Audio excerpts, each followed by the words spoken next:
pertama angin kencang, yang meniup mungkin angin gunung. Ada suara harimau. Di situ jantung mulai kencang, nyali langsung ciut. Kalau ini harimau bener, mati. Sampai ke walad dolin amin itu, walad dolin kan saya suka didawamkan, nggak di dalam hati, suka diomongkan. Ternyata saya mendengar itu di belakang saya itu seperti ada orang yang menjawab amin. Di situ jantung berdekap, sepertinya mau berhenti, seperti nggak bisa napas. Pas waktu mau saya basuhin ke muka gitu, air ini robah dalam arti yang tadinya bersih jernih bening, warnanya berubah kotor atau apa ya. Saya coba ambil lagi, saya lihat lagi, robah lagi warnanya. Warna airnya robah menjadi warna merah seperti merahnya darah. Pas waktu mau sampai ke ujung jalan, dikagetkan saya sama seorang perempuan dan laki-laki. Dikagetkan. Kagetnya apa?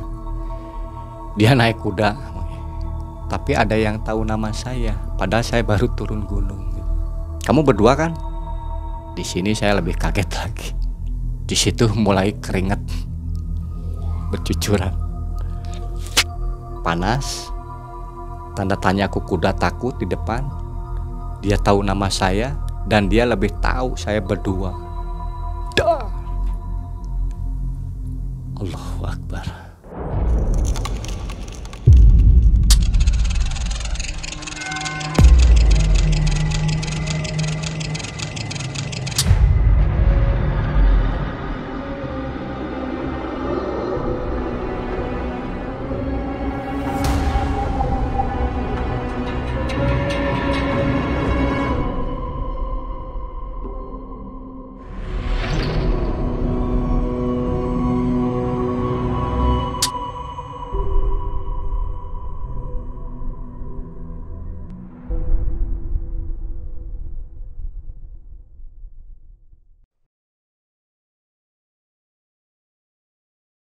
Assalamualaikum warahmatullahi wabarakatuh. Waalaikumsalam warahmatullahi. Selamat malam sobat Malam Mencekam.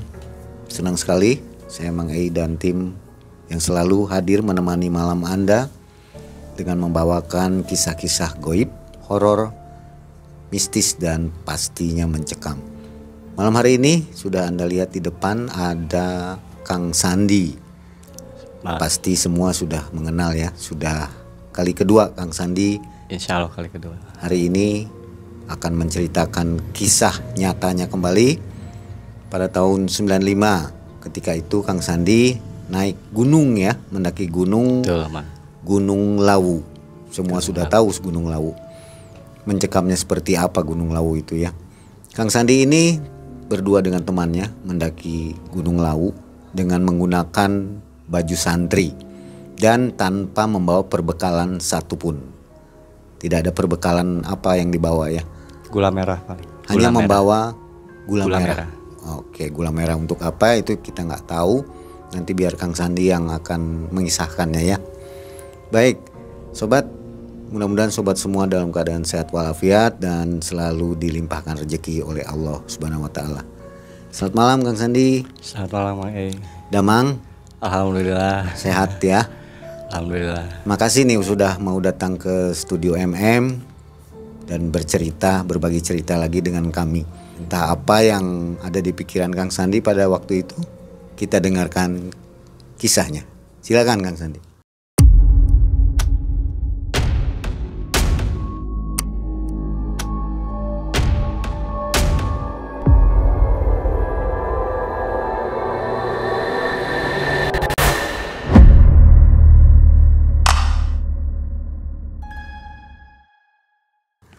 Kejadian ini bermula kurang lebih tahun 95. Waktu itu saya sudah keluar sekolah. Keluar sekolah itu kita bingung mau kemana arahnya. Bingung, akhirnya saya di dalam perjalanan mencari kebingungan itu, saya bertemu dengan seorang teman. Bertemu dengan seorang teman itu kebetulan beliau itu seorang santri. Seorang santri yang kebetulan juga itu santri tempat dia mengaji itu dekat dengan Gunung Lawu. Setelah kita bertemu beberapa kali, akhirnya beliau yang kurang lebih namanya, kalau sekarang mungkin sudah menjadi Kiai, Pak Kiai Samsul, mengundang saya sowan ke tempat dia mengajinya, itu ke tempat pondoknya. Akhirnya dengan rasa senang saya mengunjungi padepokan beliau.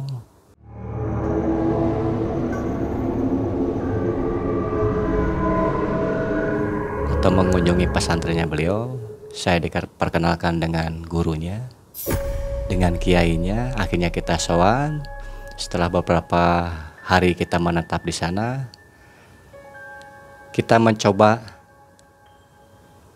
naik ke Gunung Lawu dengan tujuannya, kalau untuk orang santri katanya menjajal sambil berdikir di atas, seberapa dekat kita dengan Yang Maha Kuasa, terus mengatasi rintangan kehidupan seperti apa. Liku-likunya nggak, istilahnya liku-liku kehidupan itu sama seperti kita naik ke atas puncak gunung.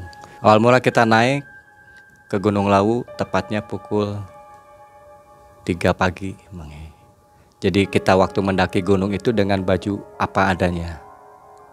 Bukan seperti para pendaki yang lain dengan menggunakan atribut sepatu, karier, perbekalan makanan, parafin, lampu penerangan. Tidak. Saya cuman hanya memakai celana pangsi warna hitam. Kemudian ke atas pakai pangsi juga warna hitam, pakai sarung dan menggunakan sorban. Kita hanya berbekal itu dengan gula merah 1 gandu untuk naik ke puncak Lawu bersama teman saya yang ngaji lebih dahulu di pondok pesantren tersebut. Kurang lebih di pertengahan atau sebelum pertengahan pos. Kalau sekarang mungkin ada pos, Bang E. Kalau dulu mungkin tidak ada pos. Ada tahun 95. Hampir 5 jam, mendaki 5 jam. Di situ ada yang namanya sendang macan. Biasanya di situ memang suka ada orang yang ritual kayak sesajen, meletakkan sesuatu gitu kan, berupa makanan, kemudian mereka berdoa, tak apa.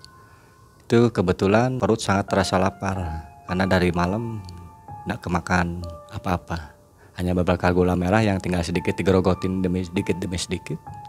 Pas waktu ke situ kita memang ada serombongan itu kurang lebih mungkin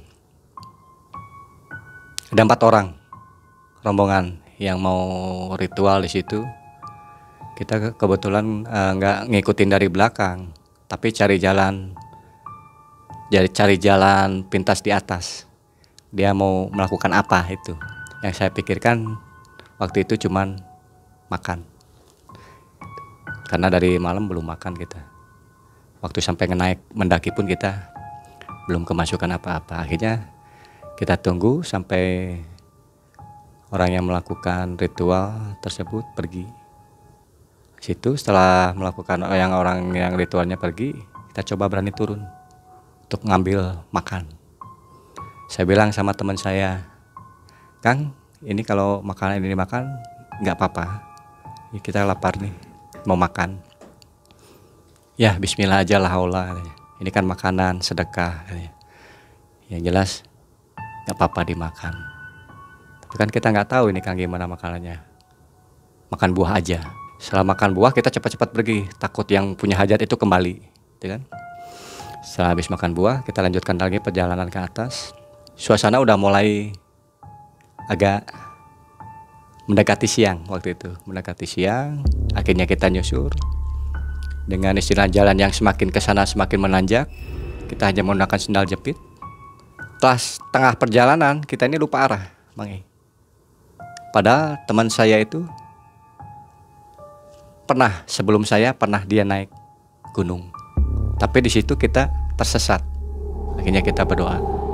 Di situ bersama-sama, jalannya makin menyempit. Ke sini jurang. Balik lagi kemana? Bingung gitu kan, nggak bawa kompas. Di situ saya menatap ke agak jauh pohon. Terdengar di situ suara burung. Yakin sekali saya terdengar suara burung seperti burung gagak.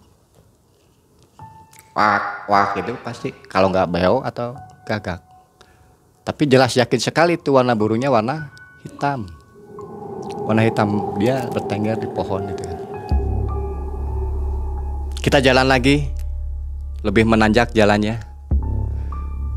Lebih nanjak, lebih terjal, tanpa kompas. Itu burung ikut terbang. Kita beranjak dari tempat istirahat itu, dia ikut terbang. Dimana kita berhenti lagi untuk ambil napas gitu kan, capek dengan nggak bawa minum, makan gula yang dimakan sedikit-sedikit supaya nggak habis. Katanya orang gula bisa menghilangkan rasa haus gitu kan. Tapi ya tetap aja emang haus ininya, pingin masukkan air. Kita makan gula cetruk udah tinggal nipis. Burung gagak itu ikut diem. Saya perhatikan terus, kemudian saya tanya sama teman, kalau gunung gagak di gunung pertanda apa? Gitu kan. Mungkin teman saya lebih pengalaman mungkin. Dia orang Jawa, jawabnya embuh gitu kan.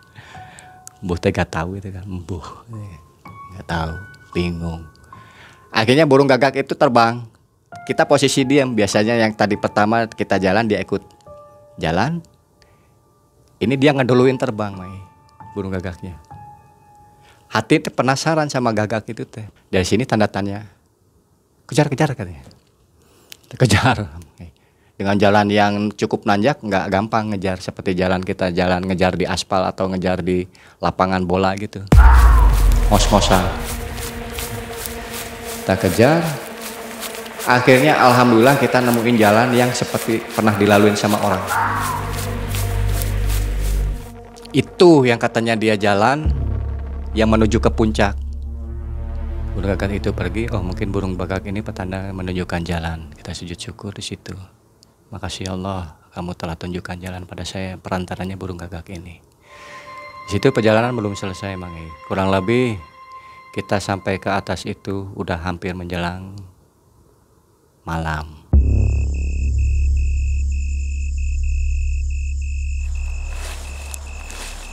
Di sini suasana yang paling sulit buat kita berdua. Karena apa? Karena satu, kita nggak bawa alat penerangan. Jalan pun kita pelan-pelan berdekatan. Dengan maksud berdekatan supaya kita nggak kencar. Jadi begitu sih kita mau mendekati puncak dengan malam yang akhirnya susah sampai jatuh berapa kali sampai saya terperosok. Untung istilahnya kepegang dengan berbekal sarung, akhirnya kita bisa manjat dengan bantuan sarung gitu kan. Dengan pakaian yang lusuh akhirnya kita sampai ke puncak Lawu. Di puncak Lawu ini kita sujud syukur juga, kita udah sampai ke puncaknya nih. Dengan napas yang terenggal-enggal, dengan posisi yang badan yang capek, perut lapar.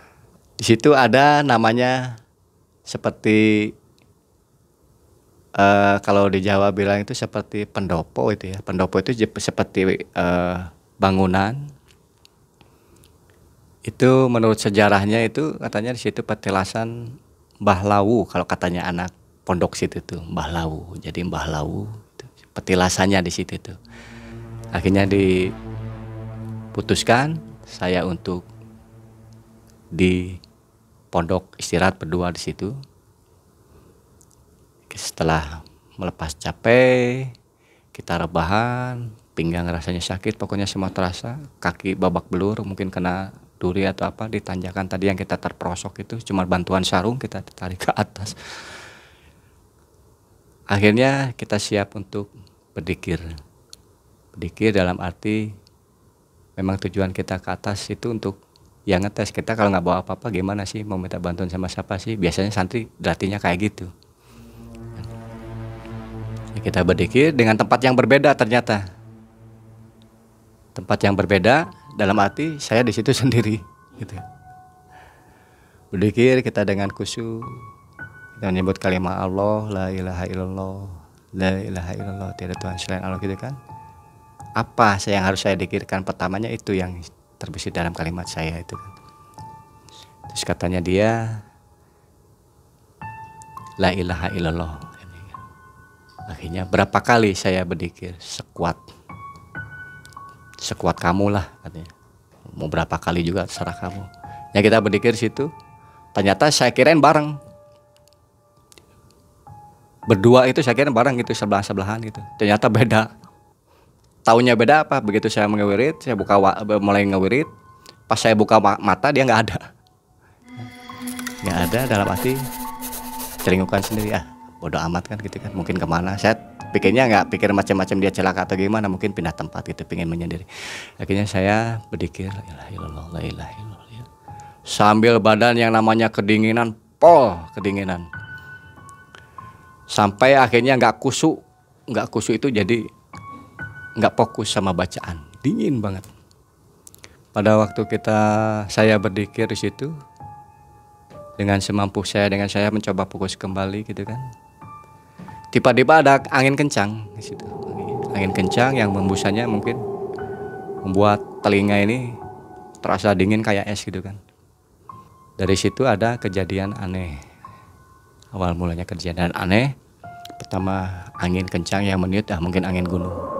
Ada suara harimau.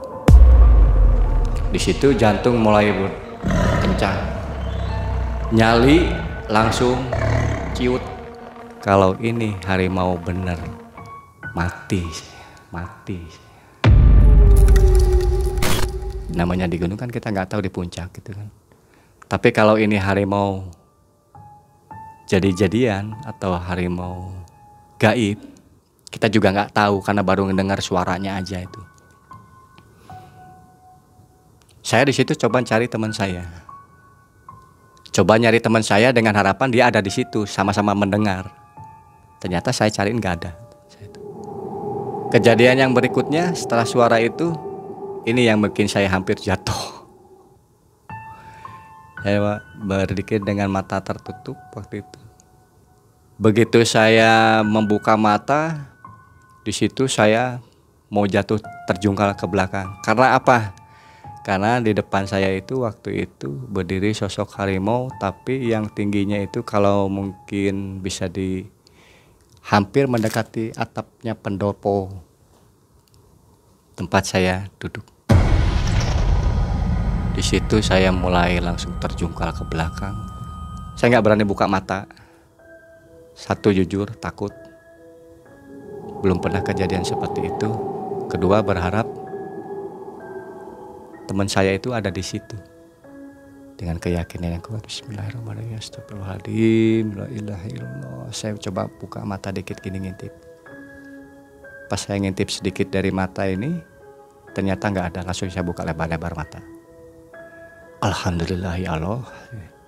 Akhirnya saya pindah posisi sambil istilahnya menunggu pagi. Itu waktu yang lama di gunung, dinginnya sangat luar biasa, dingin banget.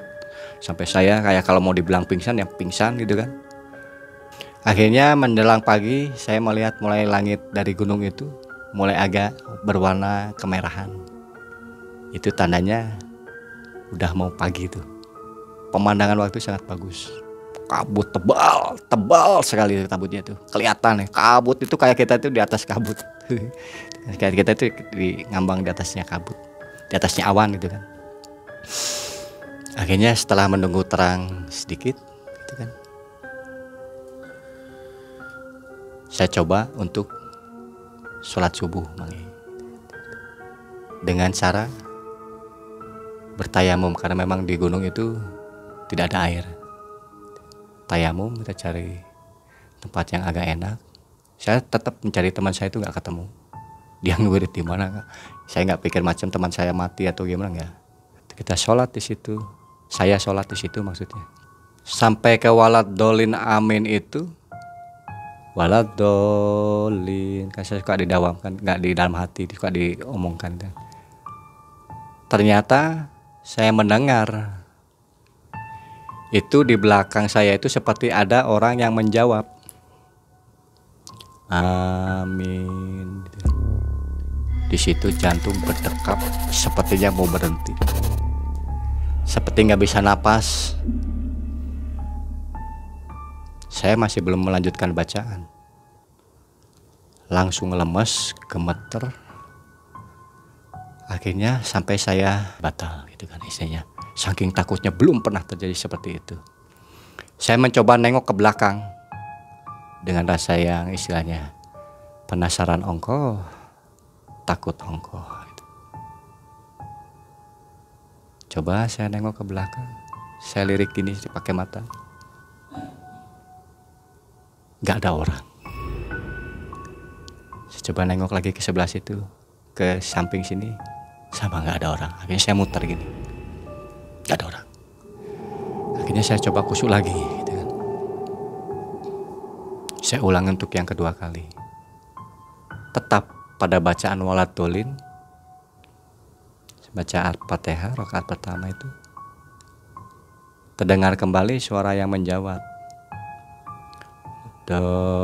dolin gitu kan. Kali ini lebih banyak yang menjawabnya. Di situ bulu kuduk berdiri dari atas kayak kesetrum saya sampai ke kaki. Kalau yang pertama itu suara waladolin aminnya nggak terlalu banyak. Pas ngulangin yang kedua kalinya suara waladolinnya itu terdengar banyak. Akhirnya saya batalkan lagi sholat dan memberanikan diri lagi untuk ngelihat ke arah belakang suara yang tadi waladolin amin. Saya coba seperti yang pertama, saya lirik lagi, nggak berani langsung muter emang. Saya lirik lagi kembali dengan sudut mata, ini nggak ada orang. Saya lirik lagi ke sini gitu kan, nggak ada orang. Di situ saya nggak muter balik. Yang tadinya saya sholat sendiri pribadi dengan kalimat adaan, saya robah dengan memberanikan diri ini.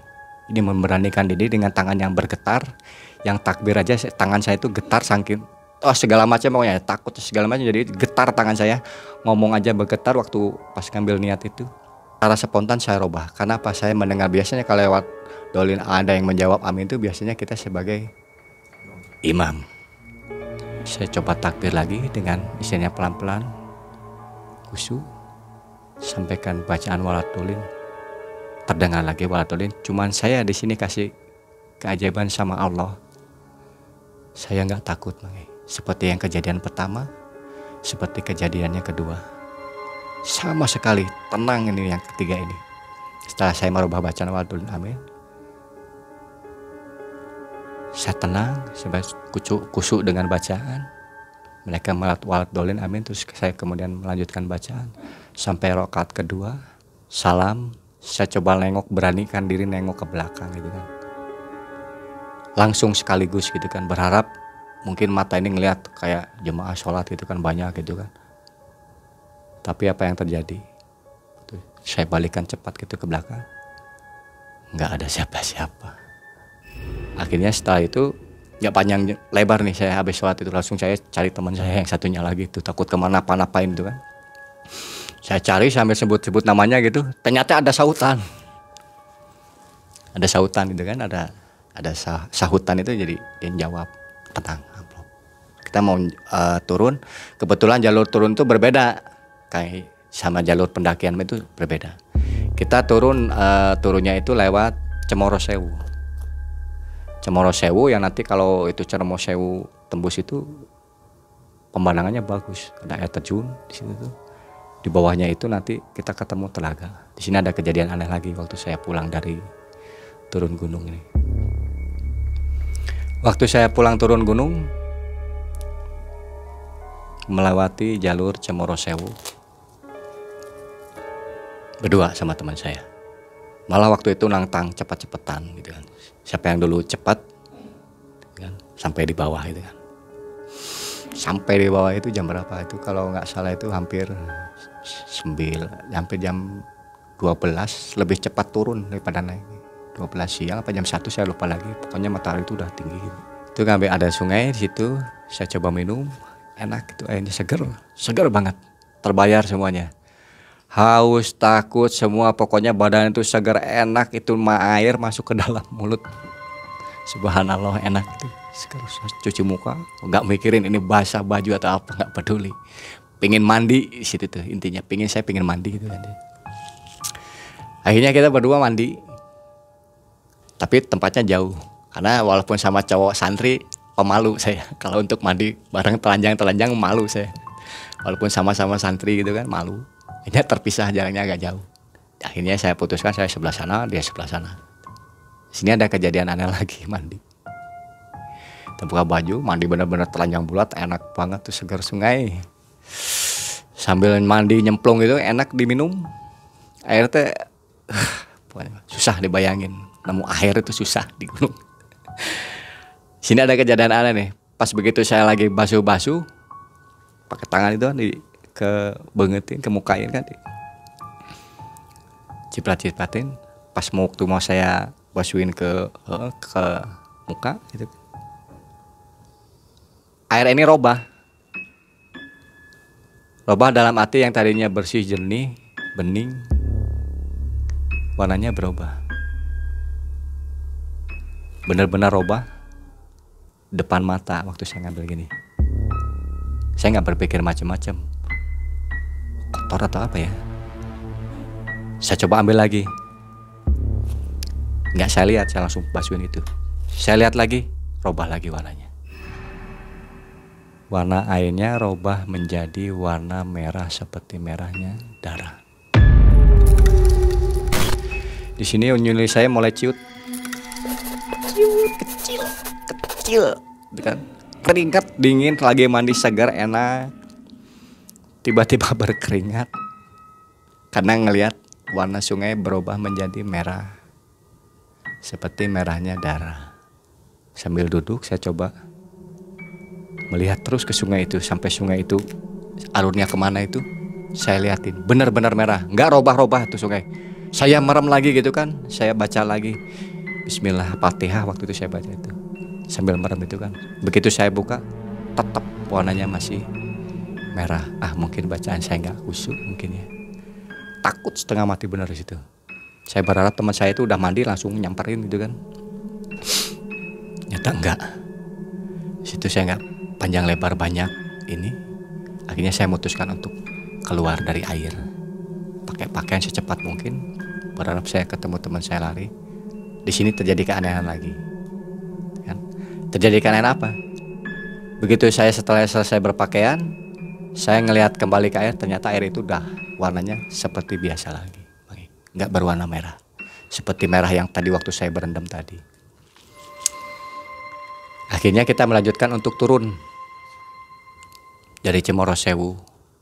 Saya nyamperin teman saya, namanya beliau Kang Samsul, nyamperin Kang Samsul gitu kan. Saya nyamperin Kang Samsul, kebetulan beliau sudah selesai mandi.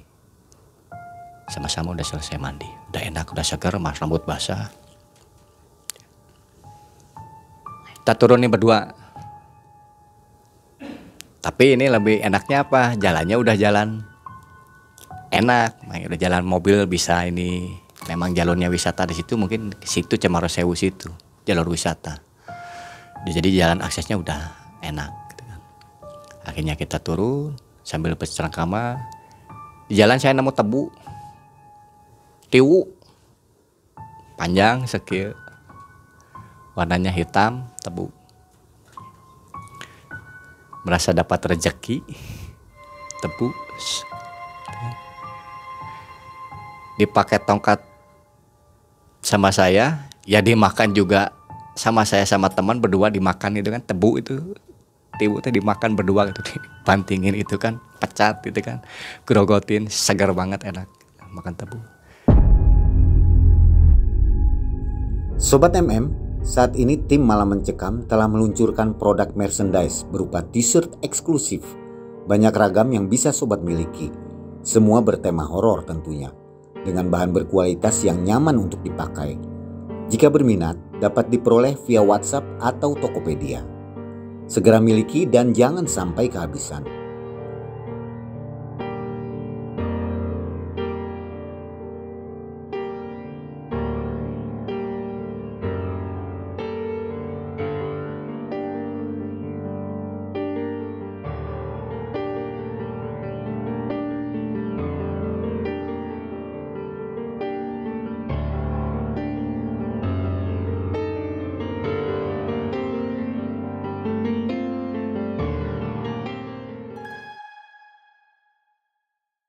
Di sini saya mau bertanya nih sama teman saya tentang kejadian yang saya alami di sungai tadi. Kang, yuk, ada kejadian aneh nggak? Saya bilang. Kejadian apa? Kan orang Jawa ya. Apa? Tapi takut diketawain, saya bilang. Tapi jangan ketawa ya, saya bilang gitu kan. Enggak, sok cerita aja gitu kan. Apa? Ya saya di atas saya ketemu dengar suara pertamanya. Biasa katanya dia. Maksudnya biasa apa? Ya kan sini sendang macan. Oh mungkin dalam pikiran saya itu makanya dinamain sendang macan itu mungkin suka banyak orang yang melihat macan mungkin di situ. Dalam hati saya waktu kita ngambil sesajen itu. Makanya itu mungkin dinamai sendang macan. Terus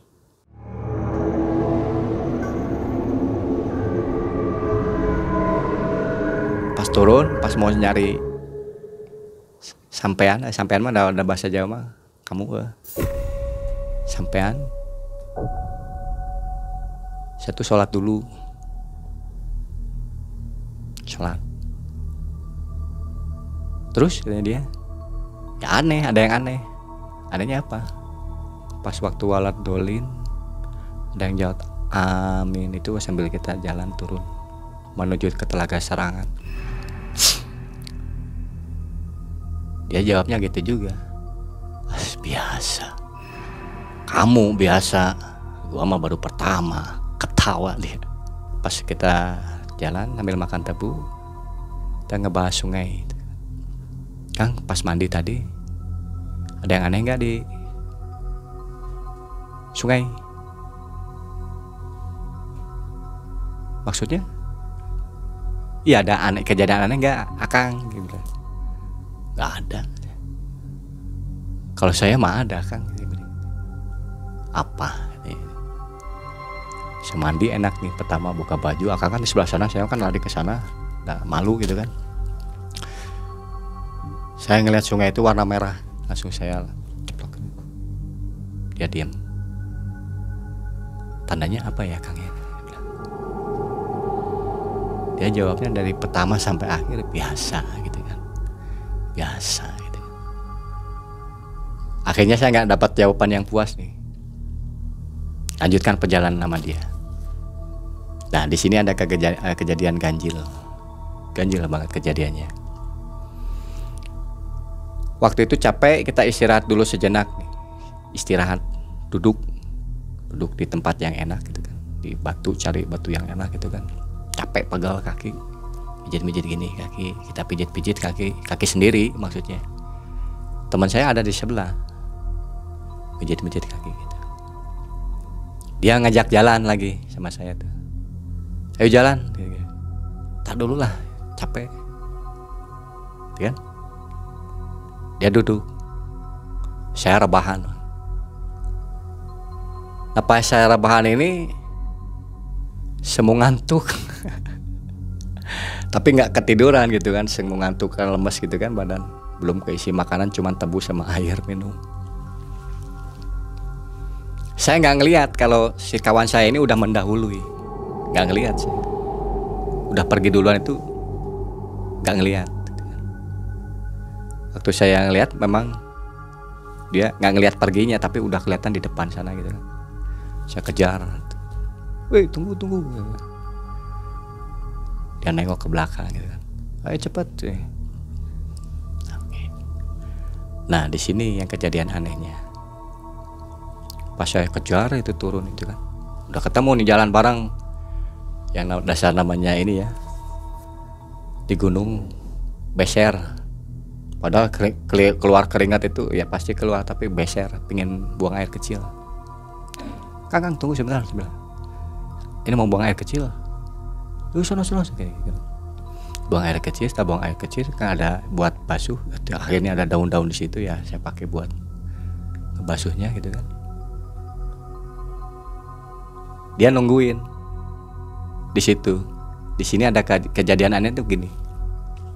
Setelah saya buang air kecil, kembali saya nuliskan perjalanan sama dia. Ada kejadian aneh di jalan itu, saya tanya, Kang, sampean bawa rokok nggak? Gitu kan, bawa rokok nggak? Gitu kan. Kamu bawa rokok nggak? Nggak ngejawab. Yang biasanya kalau ngobrol, dia nggak ngejawab. Biasa potongannya itu biasa, nggak kelihatan apa, wajahnya itu nggak kelihatan pucat, nggak kelihatan menyeramkan. Ya wajahnya dia gimana itu. Tapi di sini nggak ngomong aja, diem. Kita jalan di situ. Kang, mau tebu? Kan udah dipotong-potongin di tebu, bisi haus. Nggak ngomong, noleh sedikit. Cicing wae cuman teh, diem aja. Mau tebu? Dia nggak ngejawab. Di sini saya mulai aneh. Ini teman saya kenapa kok aneh? Dalam hati kesurupan atau gimana gitu kan? Setelah jalan beriringan gini, capek. Ya agak jauh lumayan, capek ya. Minta istirahat sebentar. Dia diem, nggak ngomong, berdiri. Saya mah jongkok gini, ngelurusin ini punggung, itu kan sambil jongkok, sambil ditelungkupin itu kan buat peregangan otot. Dia berdiri. Tah pas waktu saya mau ngelihat ke dia udah nggak ada. Dia malah lari-lari dari bawah nyusul ke atas. Nah di sini akhirnya dia sampai sama saya.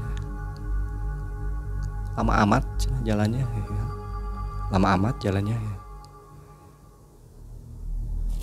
Saya pandangan mata sama dia.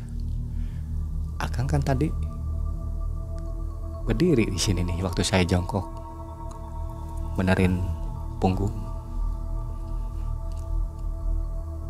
Maksudnya kamu lama amat dari mana? Saya tungguin di bawah dari tadi, gitu kan.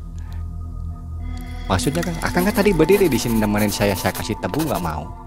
Saya nanya punya rokok, tuh ngomong.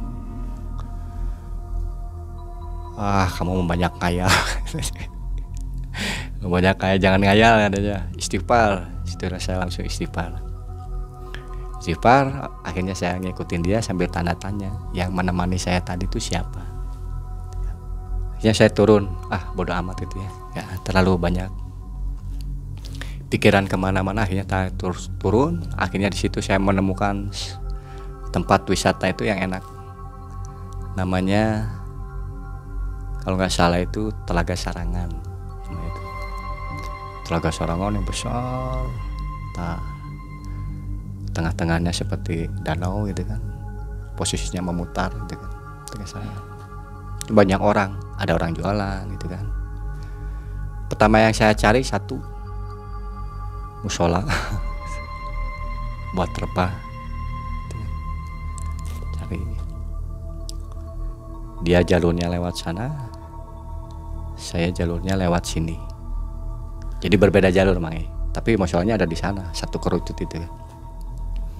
Kerucut itu kalau nggak salah itu udah lepas lohor itu di bawah itu. Mau sholat lohor, duhur. Yang rebahan sebentar sambil regangkan badan gitu kan. Capek, minum pakai air wudhu di situ kan. Kita sholat bareng jamaah berdua. Nah di sini ada kejadian yang aneh lagi habis sholat. Habis sholat pencar lagi nih kita. Kenapa kencar? Pas waktu saya keluar, dia kan keluar duluan nih habis sholat. Saya terakhir gitu kan. Saya cari nggak ada lagi gitu kan. Gak ada lagi tuh, tahu kemana itu orang itu. Saya cari nggak ada lagi itu orang. Kang Samsulnya nggak ada. Nggak panik saya, paling ngumpet dia.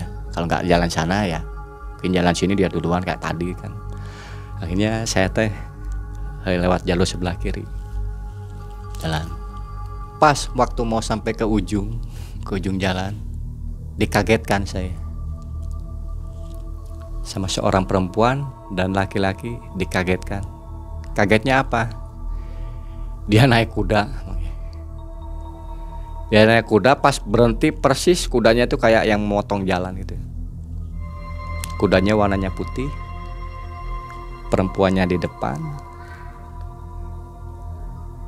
yang laki di belakang megang ini apa namanya, kendalinya kuda teh naon, tali lah, tali kuda itu. Kalau pakainya biasa pakai celana jin, kalau yang perempuan itu kalau nggak salah itu pakai biasa, pakai seperti apa, kaos gitu kan, kaos warna putih tapi ke bawahnya pakai celana jin. Ingat, paham betul. Kenapa saya ingat paham betul itu? Karena pas waktu si kuda itu mepet saya ke depan, dia langsung nyebutin nama saya. Makanya saya ingat banget itu. Nyebut nama saya itu bareng. Sandi, mana aja deh. Di situ saya melongo kayak orang bego, bukan berkeringat, bengong. Banyak orang seperti ini di tempat wisata gitu kan, tapi ada yang tahu nama saya, padahal saya baru turun gunung gitu. Kata si perempuannya yang bicara waktu itu. Akhirnya saya jawab, "Gak ah." Baru yang laki-lakinya ngomong, "Ayo Ndi." Nyebutnya gitu kalau yang laki-lakinya. Ingat, paham betul saya itu. "Ayo Ndi, naiklah bertiga." Katanya yang laki-lakinya ngebujuk saya. "Apain kamu capek-capek kayak gitu? Kamu berdua kan?" Di sini saya lebih kaget lagi. Dia tahu saya jalan berdua. Di situ mulai keringat bercucuran. Panas. Tanda tanya aku, kuda takut di depan. Dia tahu nama saya dan dia lebih tahu saya berdua. Dah. Udahlah, kamu gak usah mikirin teman kamu. Dia nunjukin ke arah seberang dari bendungan tersebut. Tuh teman kamu. Saya itu memang nyari-nyari, tapi dengan cepatnya dia tuh telunjuknya itu nunjukin ke salah satu warung yang persis memang itu ada di situ teman saya. Saya aja sampai celongak-celengok dari pertama nyari ke sana nyari ke sini nggak ketemu. Akhirnya saya pergi cepat menjawab, "Ya udah kalau nggak mau, saya mau pergi dulu." Akhirnya kuda ngeduluin saya malah. Udah putih warnanya. Banyak orang padahal di situ. Ada tukang jualan, ada yang tamasya, ada yang. Akhirnya saya pengen cepat-cepat ketemu tuh sama teman, muter.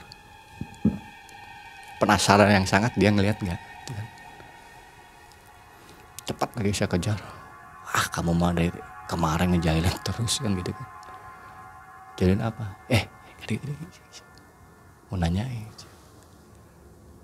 "Lu dari jauh kan tadi ngelihat saya kan?" Gitu kan. "Akang ngelihat sama saya kan?" Tunjukin. "Saya ngelihat nggak? Tadi di depan saya tuh ada kuda, ngobrol saya sama 2 orang."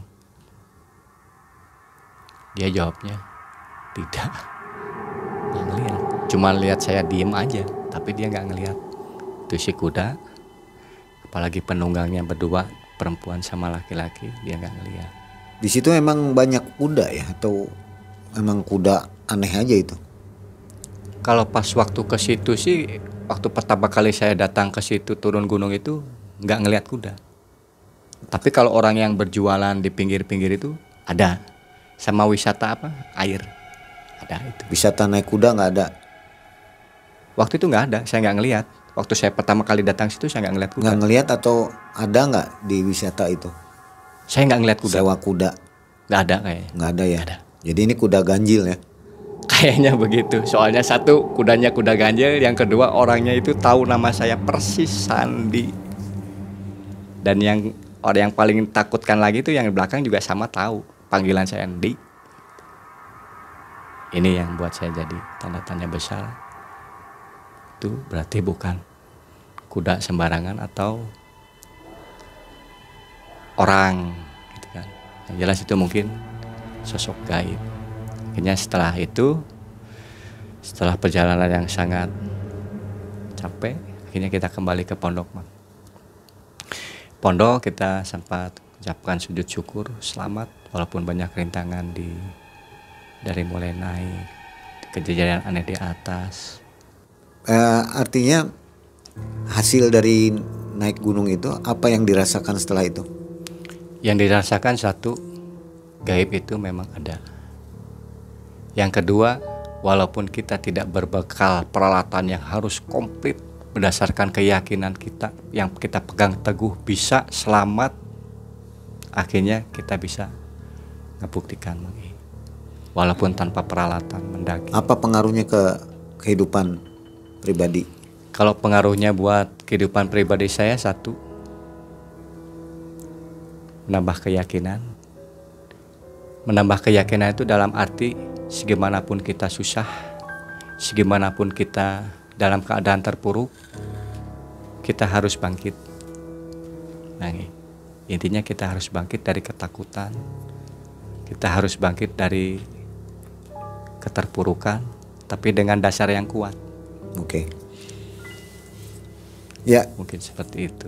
Akhirnya selesai sudah ya perjalanan mendaki Gunung Lawu dan mendapatkan ketenangan di dalam jiwa tentunya. Itu mungkin ya. Insya Allah. Amin, amin. Oke sobat, kisah yang menarik sekali dari Kang Sandi tahun 95 ya. Ketika mendaki Gunung Lawu bersama temannya tanpa ada yang meminta dan membuahkan hasil yang luar biasa dari hasil pendakian itu. Sobat MM, kalau Anda suka dengan cerita dari Kang Sandi mengenai pendakian atau kisah-kisah yang lainnya, coba Anda berkomentar di bawah. Nanti kita coba jawab ya. Apa Kang Sandi harus tampil lagi atau nggak usah? Nggak usah. Baik, Kang Sandi terima kasih atas kisah nyatanya ini. Semoga Kang Sandi selalu sehat ya. Amin, insya Allah mudah-mudahan. Kita akhiri dulu sampai di sini. Kita jumpa lagi di video selanjutnya. Sobat MM, sampai di sini. Wabillahi taufiq wal hidayah. Assalamualaikum warahmatullahi wabarakatuh. Waalaikumsalam warahmatullahi wabarakatuh.